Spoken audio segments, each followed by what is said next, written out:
opinion of one historian, Canadian Confederation was fundamentally anti-American, a grand design to protect British America from American encroachments.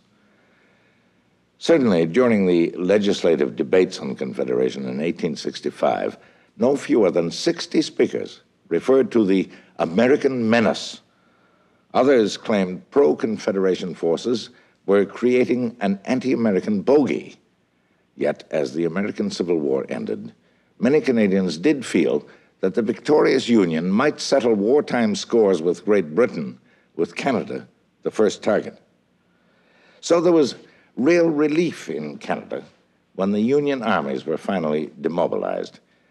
But the Fenians, an anti-British Irish society, did attack Canada. Moreover, the war had revived the spirit of manifest destiny, the notion that nature intended America to rule the continent. Some feared that American expansionists might use the Fenians to start an Anglo-American war and then seize Canada. Also, Canada's American markets had been greatly reduced when Congress canceled the Reciprocity Treaty. Some panic-stricken businessmen talked of joining the United States. This spurred on Canadians who saw an alternative in Confederation. But how would the new Dominion look to Uncle Sam? A new triangular relationship. That was the way the young Canadian hopefully wanted it to look to Uncle Sam. No longer would Sam see in his neighbor merely the figure of John Bull, but rather a distinct and separate personage.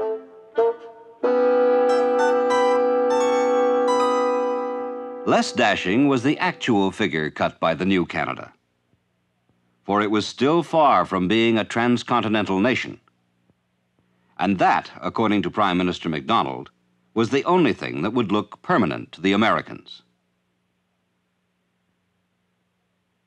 And it was generally agreed that unless Ottawa promised a transcontinental railroad, which was far beyond its means, it would not be easy to add the widely scattered parts of British North America to the modest young Dominion.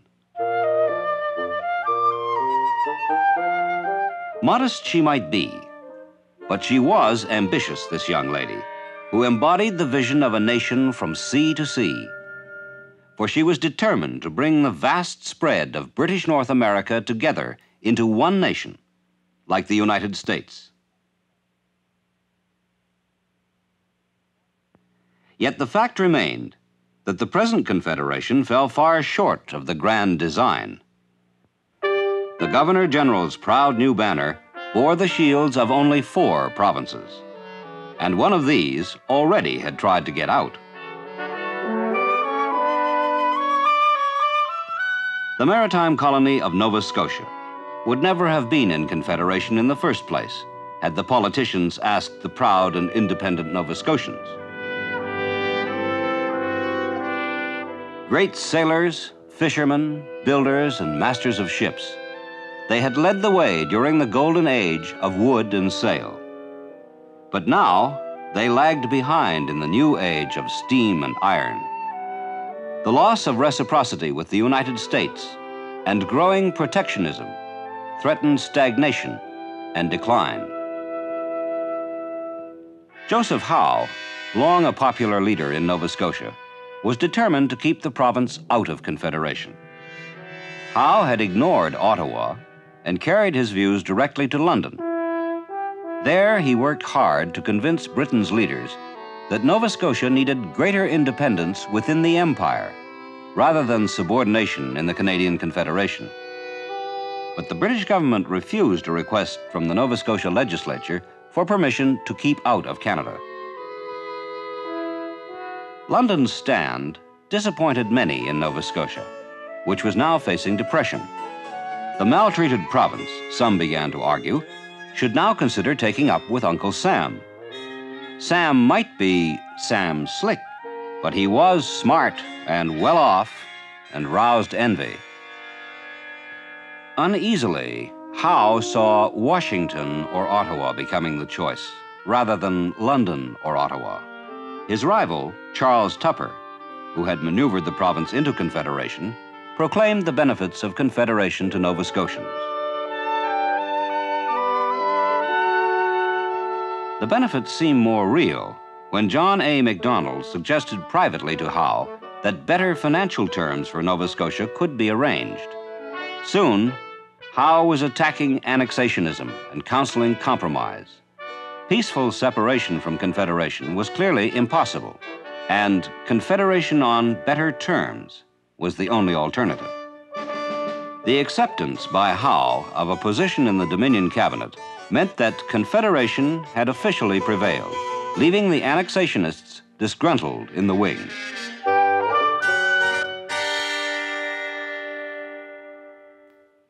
But how real was the annexationist sentiment in Nova Scotia?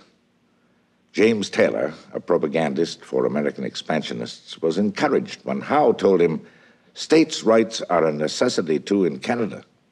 Taylor wrote that if Howe got neither repeal nor concessions, annexationism would grow.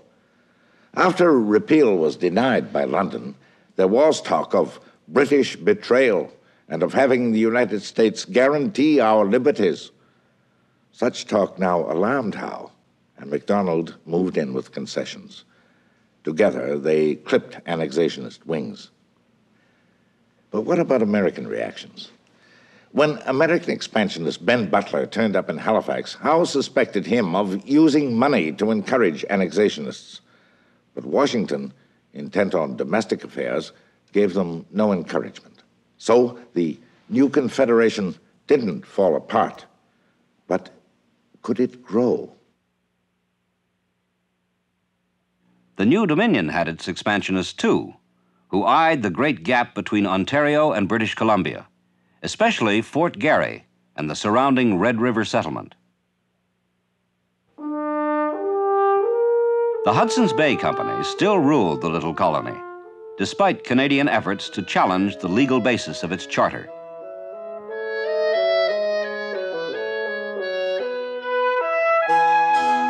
From 1859, steamboats on the Red River had drawn the links with Minnesota even tighter. And Minnesota had its own expansionists, men with big ideas whose plans didn't stop at the border. Among their interests was the growing traffic on the cart routes from Red River. Might not railroads tie the commercial, perhaps even the political future of the British West to St. Paul for good? Further south, in May 1869, the Union and Central Pacific lines met in Utah. The first transcontinental railroad was now open. Wood railroads soon carried the stars and stripes further north.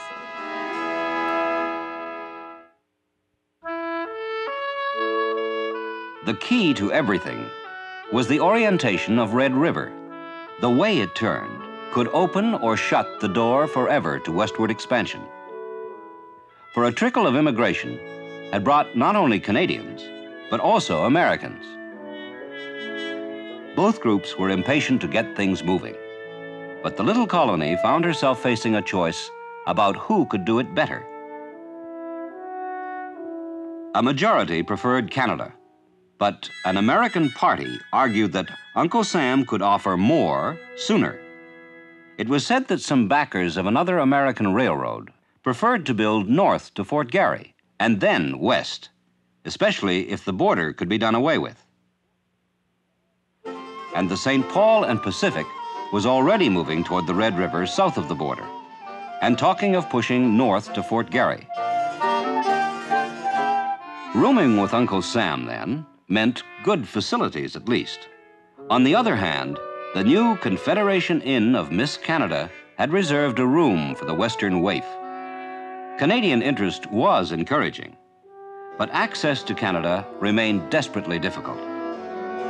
Work on short wagon routes, east from Fort Garry and west from Fort William, had only just started in the year after Confederation. But in between lay the remorseless Laurentian Shield, which would still have to be crossed by the traditional water route. Could even an improved road and water route compete with the easy road to St. Paul. The most you could say for the Canadian route was that the scenery was better.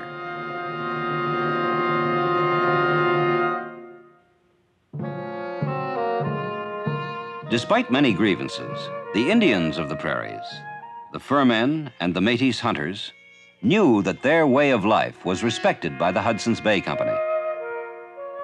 But the West's future progress, impatient settlers felt, called for a change. The majority were for Canada. Had not the spirit of Confederation been infused with the idea of stopping Sam in his tracks with a great Canadian railroad to the Pacific? Slowly but surely, it was being shown that crossing British North America was feasible, although difficult. Red River was now a prize for which Canada was willing to pay. After a financial arrangement with Ottawa, the Hudson's Bay Company surrendered its political rights at last. But as Britain prepared to turn control of Red River over to Miss Canada, she suddenly found that her prize wasn't as tame as she had thought. In the isolated colony, the largest and most influential group was the Métis, descendants of European and Indian marriages. They felt themselves a unique people, a nation, and they prized their independent way of life. The Métis had the friendship of the Indians, and both groups were uneasy about the coming of Canadian rule. The suspicions of the Métis were roused by public land surveyors from Canada, whose rectangular lines seemed to be ignoring the irregular contours of their little holdings.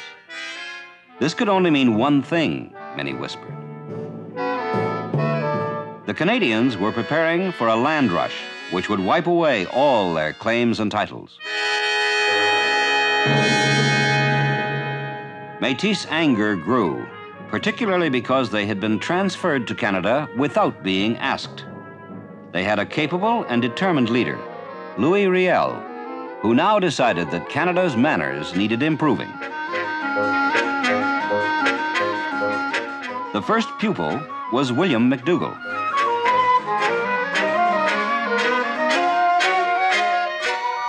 McDougall, a Toronto expansionist, had been appointed Lieutenant Governor of Red River.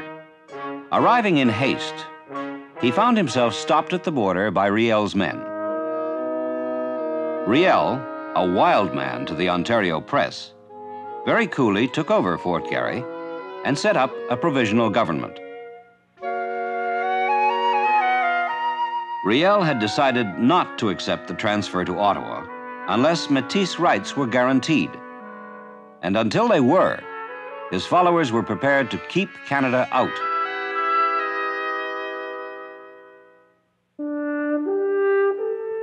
South of the border in Minnesota, ambitious railroad builders and commercial men saw in the scheme for a Northern Pacific Railway the means of funneling the trade of the whole Northwest through their hands. It was an imperial dream, and it had powerful backers in the East. These backers did not want a second railroad crossing their empire, which was likely if Canada acquired the British West.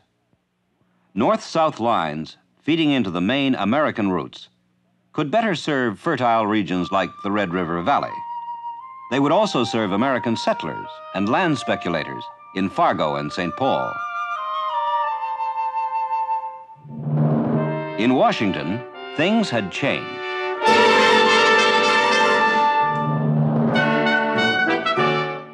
The first election since the Civil War had been held in late 1868. Veterans had dominated the scene, and most of the boys in blue had voted to put their former commander-in-chief, Ulysses Grant, into the White House. With the sword of the Union now in charge, and Hamilton Fish, a known expansionist, as Secretary of State, manifest destiny seemed in luck. Among those who hoped so were Senator Ramsey of Minnesota, who felt that Red River was a natural extension of his state, and the financier Jay Cooke, who felt that an all-American West might make things easier for his railroad, the Northern Pacific. Shortly after Confederation, Ramsay tabled a bill which would have given Canada back reciprocity if she abandoned the British West. The bill failed and actually spurred Canadian efforts to buy out the Hudson's Bay Company. When she did, the Minnesota legislature sent a resolution of protest to Washington, hinting that the surrender of the British West to the United States would nicely cover Uncle Sam's Civil War damage claims against John Bull. But Congress showed little interest, and it looked as if Canada would quietly take over Red River. The Métis uprising renewed annexationist hopes. In Minnesota, the papers clamored for Manitoba. In Red River, the pro-Americans tried to win Riel to their cause. The American consul in Fort Garry secretly advised the Métis. That other busy agent, James Taylor, kept Secretary of State Fish informed on Red River, playing up anti-Canadian feeling. And a Fenian, William O'Donoghue, joined Riel's cabinet. In the East, too, annexationists were busy. In Washington, annexationist spokesmen worked hard to convince Congress that the manifest destiny of Red River was to become American. Senator Ramsay tabled a motion calling on the president to submit all available information on the Métis revolt. The information came, but Ramsay's fellow senators either ignored it or hinted it was none of their business. And they frowned on suggestions that American intervention would be helping the people of the British West decide their own future. Pressure from expansionist circles did lead Secretary of State Fish to sound out Britain about ceding Canada to settle up Anglo-American accounts. If hostile cartoonists were to be believed, the reply was blunt. Rebuffed, the Secretary of State had to report that neither Canada nor the West were up for barter.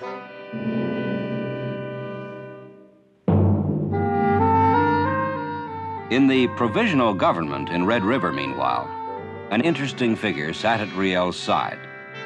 William O'Donoghue, an ardent Fenian, strove to win Riel over to the American cause.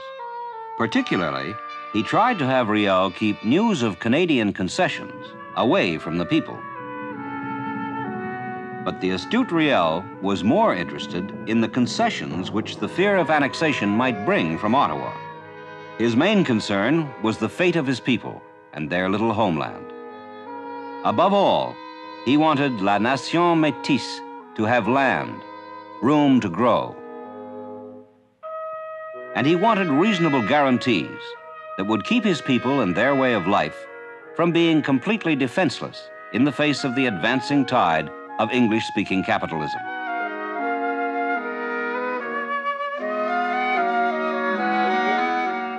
Suddenly, Riel turned against his pro-American counselors.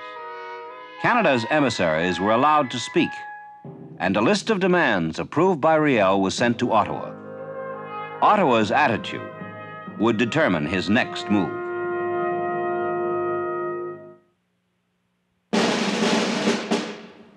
Ottawa's would-be imperialists had to choose between coercion or concession. Public opinion in Ontario, enraged by Riel's execution of an Ontario man, wanted military action. Macdonald couldn't ignore such demands, but feared driving Riel into American arms. So first, he accepted Riel's demands. In June 1870, Red River as Manitoba entered Canada. The rest of the Northwest became a territory controlled by Ottawa. Now, the military expedition got underway. Shortly, a curious complication arose. Supply ships had to pass through the American Canal at Sault Ste. Marie. Would Uncle Sam assist an expedition designed to occupy an area some Americans coveted? After some debate, American permission came. It was a clear sign that in Washington, annexationism had been officially rejected.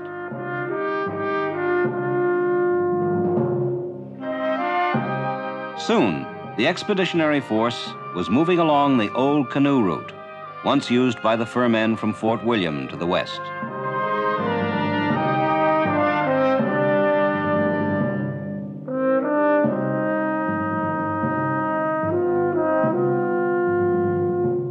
The presence of British troops along with Canadian gratified MacDonald, who felt it would show American expansionists that Canada had British support for her annexation of the Northwest. He was also highly pleased to show everybody that a large body of men could reach the West from Canada, despite severe hazards.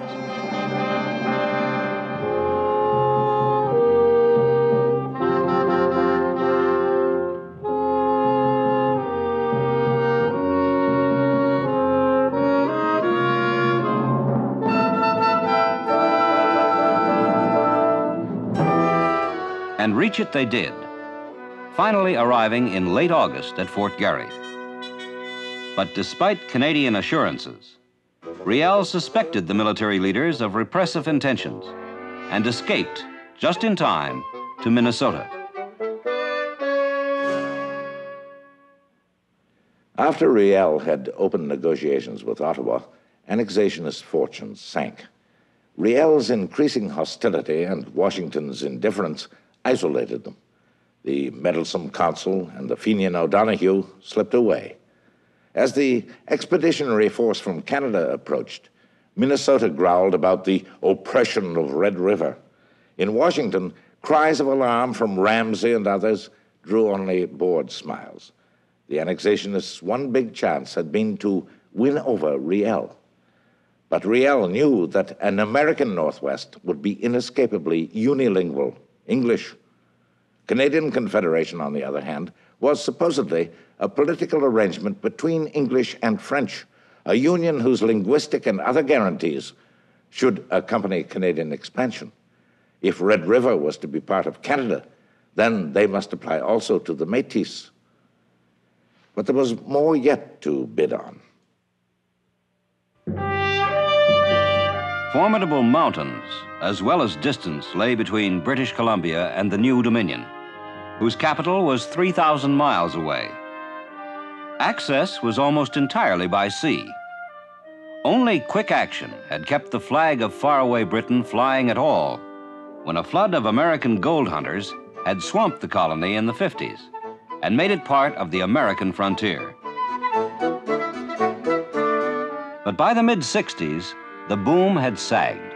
Prosperity and 2/3 of the immigrants fled, and stagnation set in. In Victoria, the capital, there were political grievances too. Only after considerable agitation had a reluctant London allowed the little colony a partly elected legislative council. But Vancouver Island and the mainland were then joined together, and the harassed government found itself burdened with the costly upkeep of mining roads through the narrow gorges of violent rivers.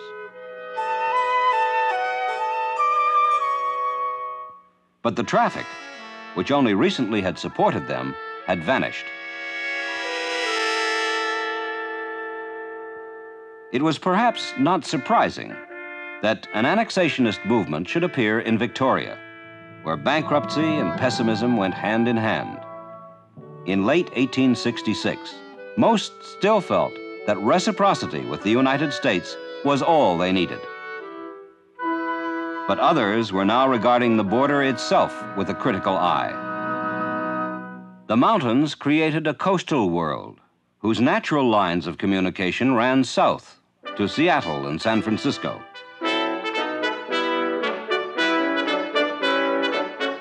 Already, the isolated colony was making more and more use of American communications. Soon, American railroads might provide a link to the east. It was clear that a substantial group believed it made sense to join the Union. Men like Richard Blanchard, however, were pro-British, as was the journalist Amour de Cosmos and the representative of Canadian interests, R.W. Carroll. Forget the deceptive dictates of geography, they said. The practical and British solution was to join the new Canadian Confederation. But annexationists saw only the 700 miles of high mountains, the 1,000 miles of lonely prairies, and the 1,200 miles of Laurentian Shield, which lay between them and Ottawa. And events tended to favor annexationism, for the American purchase of Alaska seemed to put the colony in a trap. And when the London Times itself said, "No obstacle should be put in the way of peaceful annexation to the United States," even the most loyal despaired. With London apparently so complacent about possible annexation to the United States, it was natural that the anti-American party in British Columbia should watch with satisfaction as Canadian Confederation was pushed through, the Hudson's Bay Company was bought out, and the new Dominion did start reaching westward. Confederation had been billed as a substitute for reciprocity, as the cure for depression and annexationism, the very problems that plagued British Columbia. But pro-Americans pointed out that only some pretty improbable railroad building could create a real commercial connection with the East. Nor had Confederation, they noted, ended either depression or annexationism. Nova Scotia, in fact, had felt worse off in Confederation and had wanted out. Joe Howe had kept her in. But among her coal miners and fishermen, as among New Brunswick's lumbermen, annexationist sentiment was more widespread than ever. And there were other annexationists. In the commercial centers of the Dominion, many businessmen brooded on the fact that after a year without reciprocity, their trade with the United States had been cut in half. Still vivid in their memories was the delight with which protectionists in Congress had finally managed to kill reciprocity during the Civil War. Many Canadians now realized that the protectionists, having once slammed the door, were strong enough to keep it shut. Sam's door was locked, and no amount of knocking seemed to open it. Some bold spirits who felt the door must be opened at any price turned to more devious methods. They hinted that the desired fruits of prosperity grew best on the tree of independence. But for Loyalists, independence was merely a trap set by annexationists. What these gentlemen really wanted was to lure the Canadian beaver into the American cage. But Canada's leaders weren't going to let him get caught. Defenders of the Dominion took to pointing a critical finger at all shades of independence. Even Joe Howe, now a federal ally, found himself suspected unfairly of telling Riel how to win it. The truth was, the nervous Canadian cat, uncertain about the eagle's intentions, was of several minds.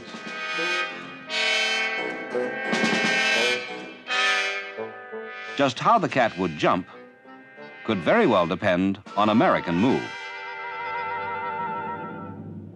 When Ulysses Grant took over as president in 1869, some Canadians wondered if the style of the former general would take over too.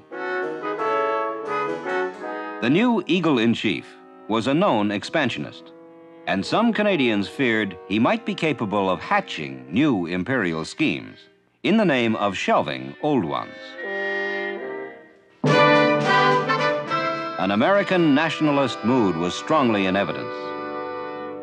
Uncle Sam's Civil War claims against Britain were still unsettled and gave expansionists like Charles Sumner something to yell about.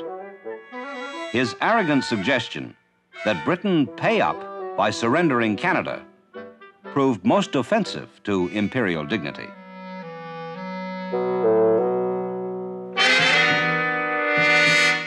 The Fenians were not through yet.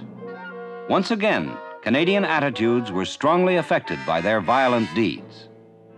In 1868, a Fenian murdered D'Arcy McGee, a father of Confederation. An outraged Canada tended to look askance at Uncle Sam. Just how close did one want to get to a neighbor who allowed assassins to flourish unchecked?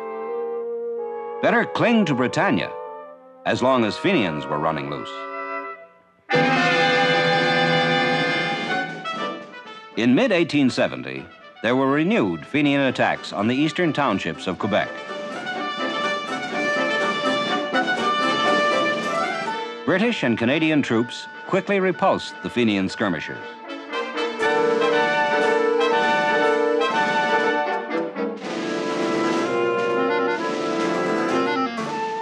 The victors paraded, displaying their Fenian trophies, and were hailed with considerable pride. The Fenians had been soundly trounced. Ejected from Canada, they now found themselves persona non grata with President Grant. Uncle Sam had had enough. Severe restrictions and internal dissension soon left the Fenians in disarray.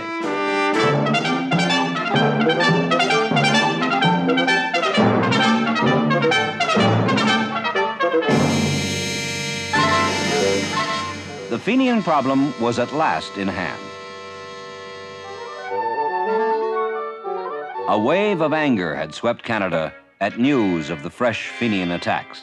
Moreover, the Fenians had been poisoning American minds against Canada's true friend.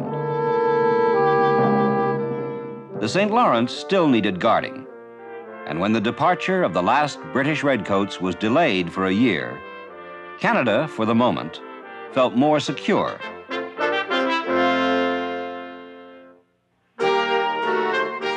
The government of the new Dominion, meanwhile, had discovered what it thought was a trump card. Americans fishing off the maritime coasts of Canada now faced the old 3-mile limit, thanks to the killing of the Reciprocity Treaty. But the fleets from New England considered the inshore fisheries indispensable and kept coming.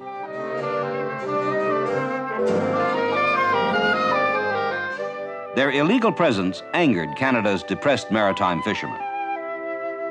They had been deprived of reciprocity by Uncle Sam, so he should at least pay a fee for his fishing privileges. But licenses were ignored, and soon Canadian patrols were halting time-honored practices as illegal. Canadian cruisers chased and arrested violators of the 3-mile limit. Sam the poacher found that young Canada could be tough. Canadian belligerence stemmed from MacDonald's conviction that he could use the fisheries issue to win back reciprocity. And of course, Canada's self-esteem would be helped by standing up to Uncle Sam. But the look in Sam's eyes alarmed Britain, for MacDonald's policy presumed the support of her great navy. Fine as their ships were, Britain's admirals didn't see how they could defend the 49th parallel. William Gladstone was now Prime Minister of Britain. A Liberal, he had been elected on a platform of reform at home and cutting imperial commitments abroad. So the last thing Gladstone wanted was trouble in North America. Besides, his eyes were on Europe. For in 1870, the balance of power in Europe was suddenly upset when France declared war on Prussia.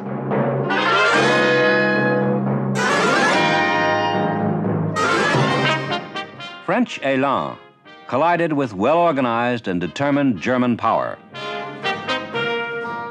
Mars-la-Tour, Gravelotte, Sedan, an astonished world saw the armies of Napoleon III overwhelmed by the German onslaught.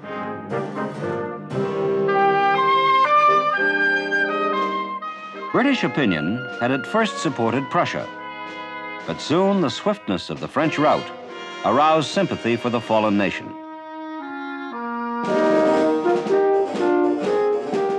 There was also uneasiness in London about the victors, who were parading their triumph in Paris. Soon, at Versailles, they celebrated the founding of a new great power, the German Empire. And no one in Britain was sure of the intentions of its brilliant and formidable chancellor, Prince Otto von Bismarck.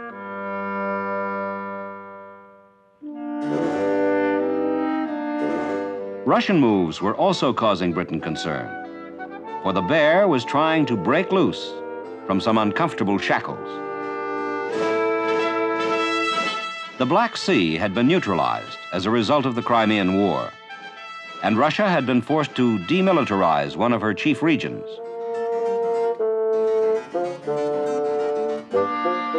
But Alexander II, still popularly known as the Tsar Liberator, had his eyes on Europe too, and had pointed out to his military leaders that the preoccupation of the other powers with the Franco-Prussian War gave Russia a chance to shake off the shackles.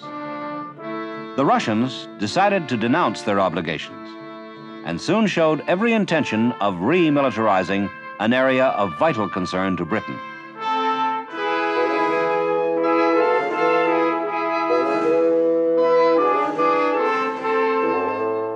Russia's move aroused angry British protests and even talk of war. But Gladstone could not face war with North American problems unsettled.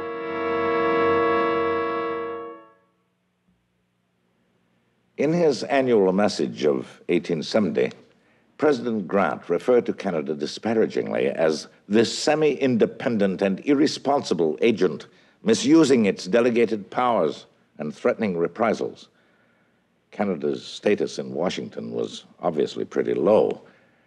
If it did come to a clash, Canada was no longer defensible, and London knew it. But Gladstone hoped that by compromising on American Civil War damage claims, he might negotiate a general Anglo-American settlement in which American acceptance of the new Canadian Confederation would be implicit. Britain could then withdraw from North America in good conscience. In Washington, many congressmen were still convinced that by denying Canada reciprocity, they would help her annexationists talk her peacefully into the Union. But Secretary of State Fish now knew that the majority in Canada opposed joining the United States, and Fish, a man of conscience, respected majorities.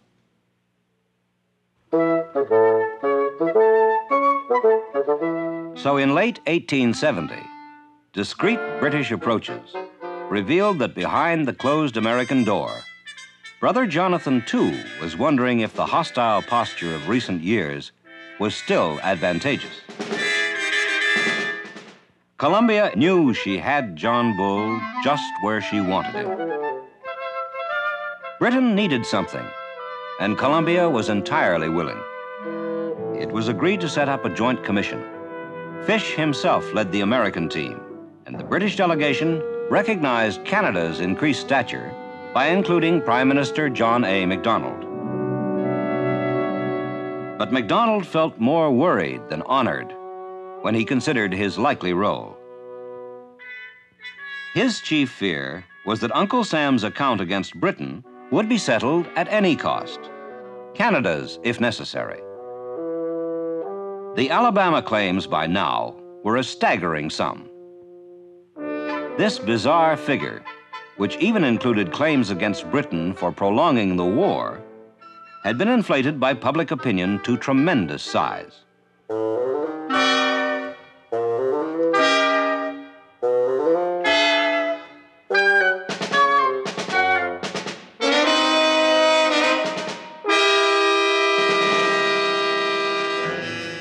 A lone pig on San Juan Island near Vancouver had been the only casualty to date in a quarrel over conflicting claims to the island. But endless dispute had left the matter unsettled and the strategic island occupied by troops of both countries. The Secretary of State was determined to win agreement that the fish off the Canadian coast had dual citizenship. American rights of navigation on Canadian rivers and canals had ended along with reciprocity. Since the United States needed them, they were a bargaining point. What did MacDonald want?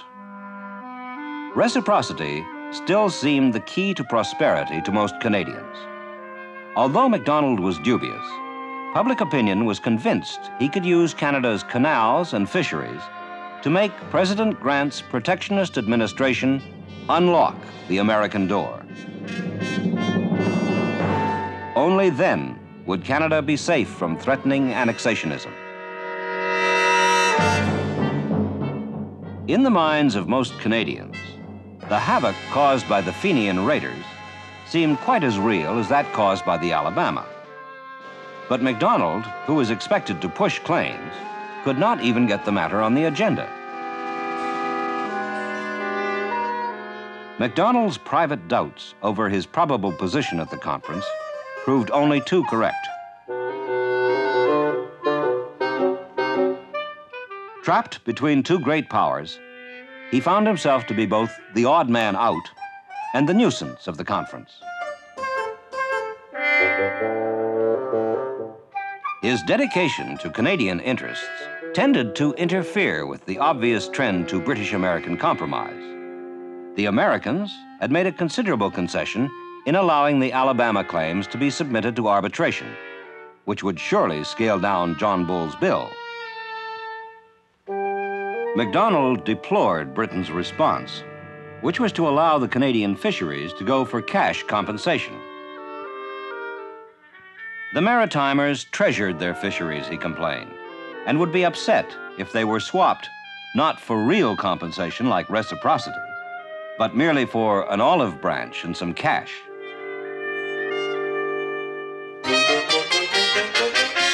But MacDonald's objections seemed downright obstruction to the British.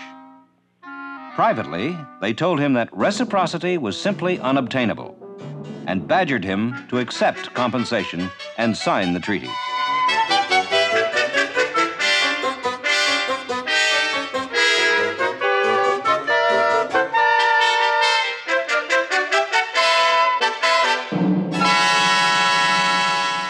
The British and Americans got their treaty, but MacDonald signed only after he had received compensation for his Fenian claims from the British. Even then, MacDonald only signed the treaty under protest and as an imperial commissioner rather than as Canadian representative. By doing this, he cleverly implied that while he approved the treaty in terms of imperial interests, he disapproved of it from a Canadian point of view. MacDonald knew that Canadian opinion would blame him for not getting reciprocity, and he was getting a story ready. Why did he sign at all? Well, Britain was set on Anglo-American reconciliation. Washington conceded that this was possible. But Britain would now have to pay the price for imperial sins during the Civil War. To keep Canada's share of the price to a minimum, MacDonald fought long and hard. But that done, he signed. He knew that while Britain would pay something for Canadian approval of the treaty, she would not let Canadian disapproval wreck it. Well then, who got what out of the Treaty of Washington? Uncle Sam had to watch while issues over which he saw very little argument went through a tiresome procedure called arbitration in a remote place called Geneva. Britain's acceptance of arbitration was considered a confession of guilt. But once done, it did at least explode the more bizarre claims.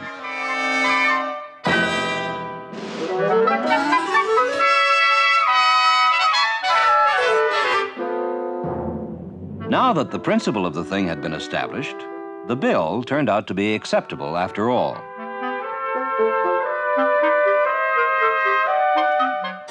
A dangerous issue that had long separated the two nations was removed at last.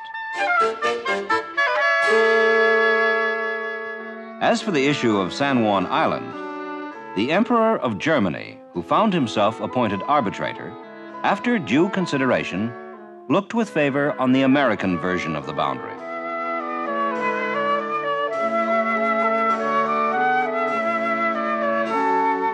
After winning San Juan and a solid settlement for the Alabama claims, public opinion in the United States had pretty good reason to be pleased.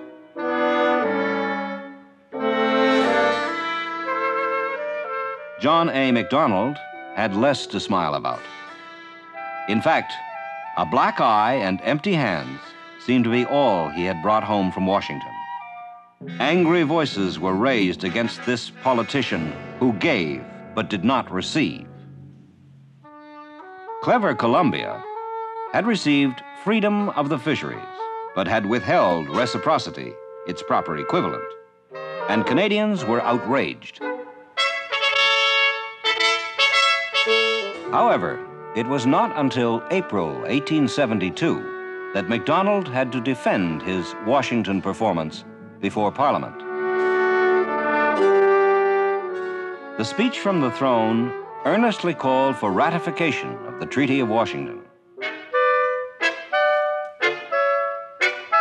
There was a mood of hostile expectancy in the House as the debate began. But Macdonald sat silent, leaving his own defense to his friends. Up his sleeve was the fact that he had turned British compensation into a £2.5 million loan to build the Pacific Railway. Finally, amid angry queries about the Fenian claims, news of the loan was announced, and Macdonald stood revealed as not a fool, but a fox.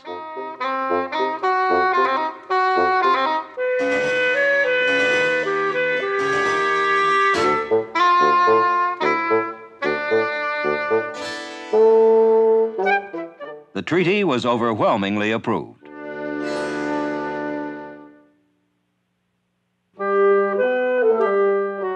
John Bull had his own reasons, too, for a quiet smile, at least. It was something to be free at last from Uncle Sam's nasty-minded conviction that he was a pirate at heart. Of course, it was all in Sam's mind, but that was all in the past now, and a more harmonious era had begun. Above all, Britain was now able to concentrate her attention on Europe, where there was indeed plenty to worry about. Radical Paris had exploded into the violence of the Commune. After desperate resistance, the Communards were overcome, and bloody reprisals followed.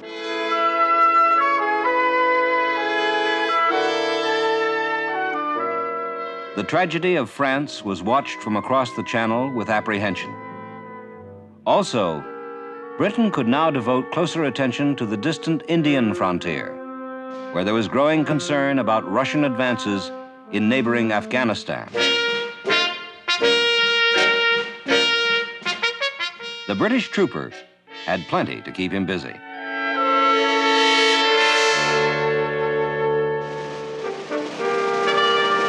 Britain could now complete at last her long-desired withdrawal from North America.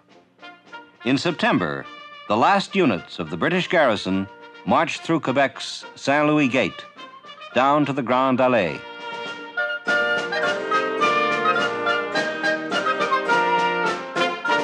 At the wharves, the transports were waiting to begin the long voyage home.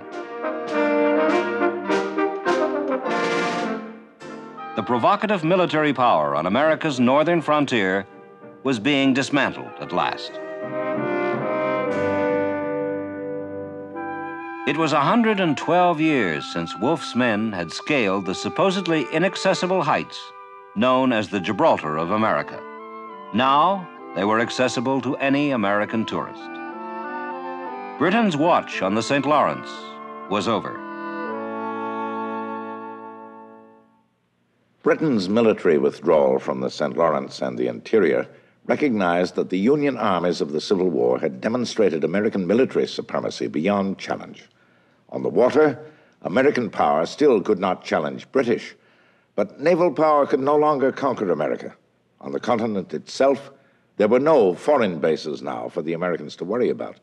On land, they were supreme, so the land no longer had to be American in the literal sense, as Manifest Destiny envisioned. If Canada were no longer a source of potential danger, then her annexation was of less urgency, at least for those concerned with legitimate national security rather than expansionist dreams. With Britain gone, Canada was tolerable. Thus, the partition of the continent north of the Rio Grande, begun in 1783, was completed, not with one American empire, but with two independent nations, independent and transcontinental. Only on the Pacific coast of the United States, especially in San Francisco, was there enough interest in the acquisition of British Columbia to raise its voice in Congress. California's representatives in Washington were in fact admonished by the state legislature to use all fair and honorable means to acquire the British colony. It was Senator Ramsey of Minnesota, however, who predictably showed the loudest interest. Few others did. Busy President Grant didn't even take the time from his other correspondence to reply to a petition from pro-Americans in British Columbia. In British Columbia itself, the two sides, those who were anxious for an American connection and those who preferred Canada, argued largely in economic terms.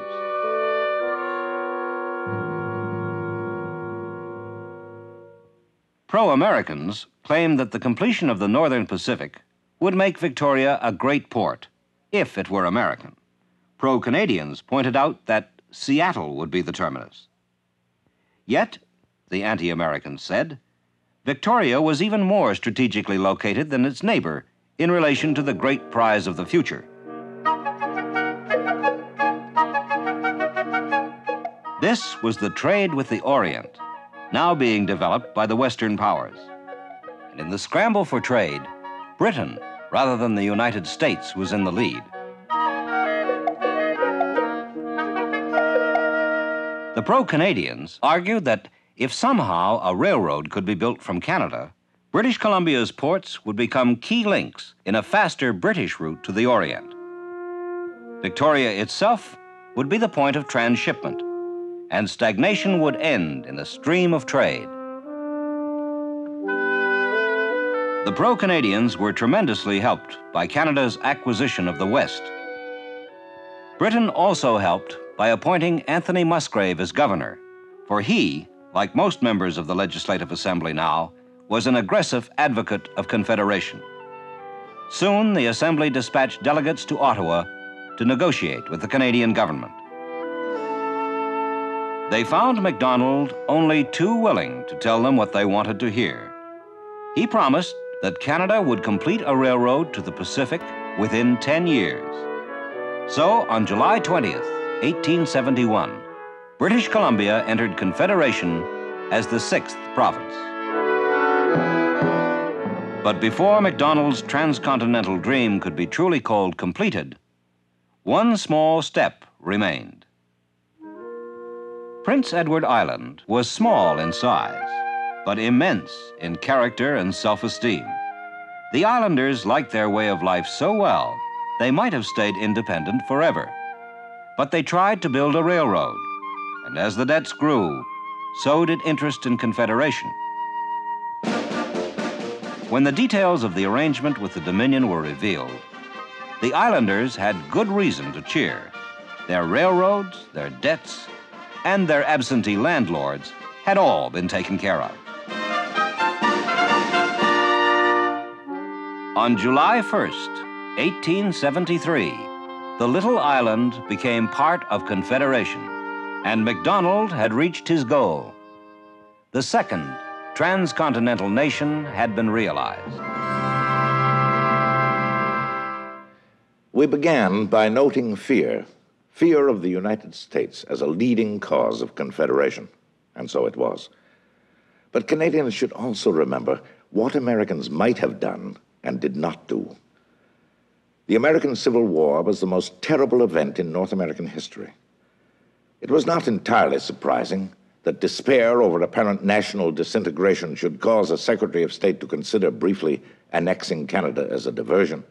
Nor was it surprising that in the victorious Union, manifest destiny should appear again, nor that there was some hostility to Canadian Confederation. Much of the hostility came simply from traditional American dislike of a despotic monarchy on their border. but some were openly expansionist.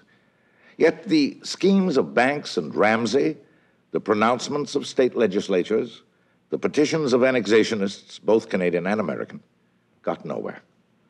The annexation of Canada did not become an American national goal. When reports to Secretary of State Fish suggested that most Canadians wanted to join the Union, he was indeed interested. But when discreet inquiries convinced him this was not so, he went no further. The combination of expansionist nationalism and superior power has frequently led nations into temptation. Although many Americans would have liked them to, American governments in these dangerous years did not succumb. Anglo-American reconciliation tended to overshadow the acceptance of Canada's nationhood, so aptly symbolized by Macdonald's lively and exasperating presence at the Treaty of Washington. But Anglo-American understanding itself was an indispensable condition of Canada's full independence. Now the undefended frontier, so long defended, was ready to become the subject of pious homilies. And the two nations could get on with marking it properly. The border, the historical record of an enduring will, was confirmed at last.